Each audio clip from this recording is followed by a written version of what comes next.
అరే మీరు అన్నీ అసాధ్యం అనుకోమాకండ్రా, పరగరాతి గుండు పగలగొట్టవచ్చు, కొండలన్నీ పిండి కొట్టవచ్చు, అయితే ఒక్కటి మాత్రం అసాధ్యం రాసి పెట్టుకోండి, ఇది నా సవాల్ అన్నాడు వేమన ఈ ప్రపంచాన్ని.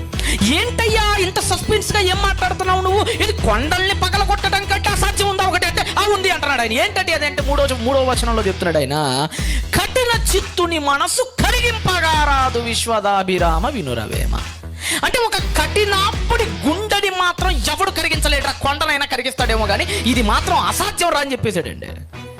అంటే ప్రపంచానికి అసాధ్యం ఏదంటే కఠినుడైపోయిన ఒక మనిషి హృదయాన్ని, వాడి శిరాన్ని కడగటం, కరిగించటం ఈ ప్రపంచంలో ఒక అసాధ్యంగా భావించింది. ఆ అసాధ్యాన్ని సుసాధ్యం చేయటానికి 2000 ఏండ్ల క్రిందట శక పురుషుడు ఈ లోకానికి దిగాడండి ఆకాశ మండలాల నుంచి. ఆయనే none other than one and only Lord Jesus Christ.